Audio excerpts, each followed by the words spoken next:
Again, as we continue to share, you are listening to the voice of students, primarily seniors, primarily graduating seniors, that are sharing their vision as we continue and much more here at the University of the Virgin Islands. And this is part of their reflection, some of their recitations linked to the observance of African Black History Month 2025. And here again, a celebration of Africa in the Caribbean. And we will have our first student share, please. Good day, everyone. Thank you for joining us.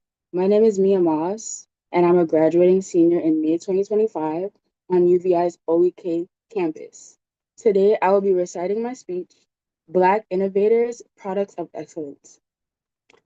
Black History Month is a time to celebrate and acknowledge the work and perseverance of the African diaspora. The African diaspora has been an integral part of overall society through medicine, engineering, agriculture, culinary arts, music, cosmetics, and politics. However, the average person may not know how much the African diaspora has contributed to modern society. Many inventors and innovators of African descent do not get mainstream recognition or do not have access to be supported by systems in place for inventors. Additionally, prior to the abolishment of chattel slavery in the United States, enslaved Black Americans had their inventions named by their enslavers or other white individuals. It is vital for people of African descent and people overall to know the impact our people make and have made throughout history. It is easy for us to get discouraged when we don't see ourselves represented in areas we would like to enter. And learning about people throughout history that have made fundamental impacts in multiple areas can dilute that insecurity. So today, I will share with you all some Black inventors and their work we utilize every day. The microphone is a device we utilize often, whether it is through electronic devices such as phones, tablets, computers, and cameras, hearing aids, tape recorders, and baby monitors.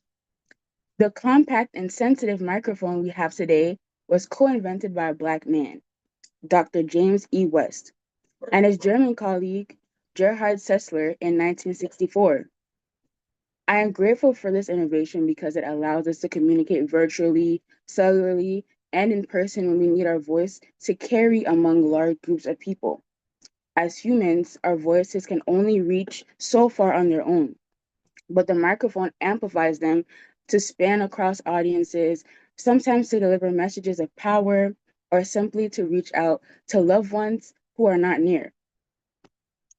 Cars are a mode of transportation most of us utilize day to day. Most of our cars use the automatic gear shift, which was created by a Black man named Richard Spikes in 1932. This innovation makes driving more convenient and simpler. The modern day refrigerator was also created by a Black man named John Standard. Mary Maynard Daly is the first Black American woman to receive a doctorate in chemistry and used her talents in her studies on sugars, cholesterol, and proteins' effect on our heart and circulatory system. Daly's findings contributed a great deal to how we understand the impact of these micronutrients on our cardiovascular system today. As a nursing student, her work influenced what I have been taught throughout my time in college and what I will experience with future patients as I start working in my field. As we continue through Black History Month and continue to celebrate Black History Month every year, I hope to see varied examples of excellence, not just the popularized greats, but the many who have changed our lives for the better. Thank you. Now we will move on to my classmate, Mitchell Turnbull.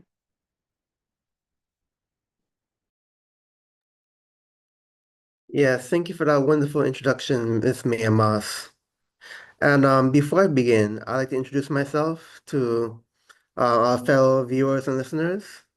So good day to all. My name is Mitchell Turnbull Jr. I'm a current college senior at the University of the Virgin Islands, and the title of my Black History Month recitation is The Sound of Music. When it comes down to the African American influence on music, one must first ask him or herself a series of questions in order to get the full picture. These questions of which I have for you today are, how did African culture, in particular, influence the African American twist on American music? Now, when it comes to some of the things that appear in my mind when I think of the African influence on African American culture and music, these items that come to my mind include the instruments that the Africans brought over from their home countries to the slave plantations. These instruments include various types of drums that they used in order to help them communicate across slave plantations. These instruments that they brought over, not only were they a very important aspect of slave life, but they were so powerful that the slave masters refused and didn't allow them to use drums anymore because they started to see that having these slaves communicate with one another was a very dangerous thing. And it just goes to show you how Africans were put down during those times. But despite that, later on in the 1900s, African Americans also used certain instruments that became focal points for African American music, such as the banjo, which was popular in the early to late 1900s. And after these instruments were used and this continues throughout African American history, the Africans also started to use their voice. They became very vocal when it came to their music and had different aspects such as Negro spirituals, jazz, and later on hip hop, which reflected the everyday hardships of African Americans in respect to the times. My next question is, what comes to mind when one thinks of African American music? When I think of African American music, I think of its varying style and history. Whenever someone thinks of African American music, they think of a specific genre, such as Negro spirituals, jazz, hip hop, or the blues. And during each of these time periods in which these genres were introduced to the masses, they told a different story. They told a story of the struggle of of African people and the dilemma that they face during that time. And as their social standing throughout society changed throughout the various eras, such as the Jim Crow laws and during segregation, during these different periods of time, Africans had to change their style and change their way of thinking in order to make their music relevant to the masses during that time. My next question is, what are the major genres of African American music? Coming back to what I said before, some of the major genres of African American music include jazz, hip hop, the blues, Negro spirituals, and many more. Who are some of the major influencers of African American music? Now, this question is a powerful one and a key player in the improvement of African American music throughout the times. Some of these key players include Ray Charles, Tupac, Biggie, Michael Jackson, Luther Vandross, and many more. Even Whitney Houston played a huge and pivotal role in the improvement of African American music. Next, how did African American music change as their social standing changed? Coming back to what I said before, Negro spirituals, that was a pivotal player of African American culture during the times of slavery, in which these vocal chords that African Americans sung helped show how strong our people were. Not only did it allow them to have peace of mind during such stressful and turbulent times in their lives, but it also reflected on how the African spirit was freed through the process of music and music creation. And lastly, for my last question, how did American music influence the African American style in the contemporary works?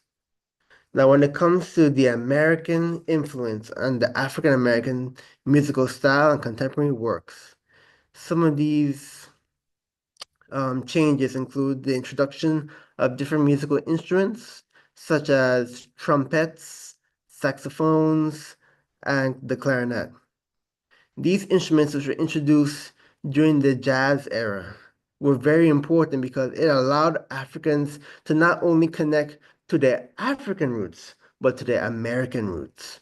And it was this combination that created the blues and jazz music, which during a time of segregation, it really helped alleviate the people. And not only did it alleviate their stress, but it also told their story in such vivid and powerful ways. Not only did it touch the hearts of fellow African Americans, but during that time, it also touched the hearts um of the descendants of former slave owners and former slave masters. These these lyrics that they produce, not only did they tell our story, but it touched the hearts of everyone, and it touched the hearts of many people during that time.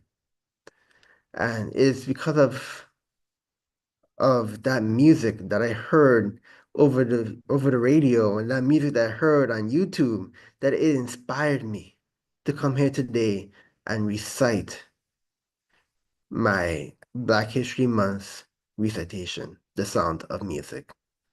Thank you very much, and I'll be passing the platform to RJ Felix, but since he's not here today, I'll be passing it over to Kira Edwards.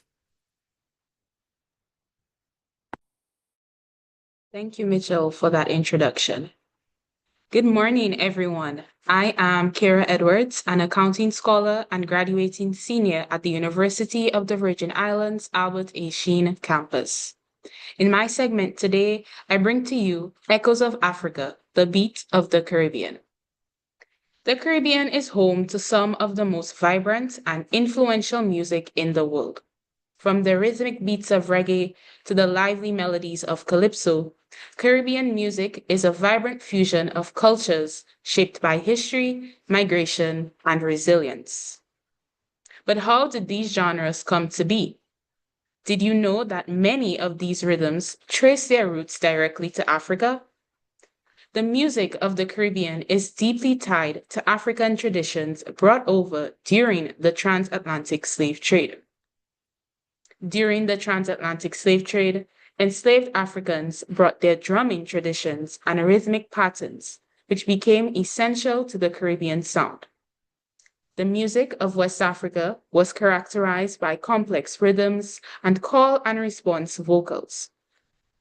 These rhythms and vocal styles were incorporated into the music of the Caribbean and became an integral part of the region's musical heritage, according to Caribbean 2024. Instruments like the conga and bongo drums remain central to many Caribbean genres. The African griot traditions of storytelling through song lives on in calypso, where artists use music to tell powerful stories about history, politics, and everyday life. Over time, Caribbean music continued to evolve, spreading globally and influencing modern genres like hip-hop and pop.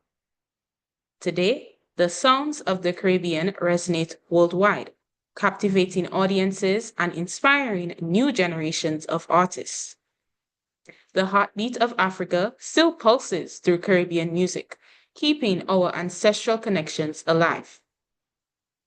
African heritage continues to shape our cultural identity.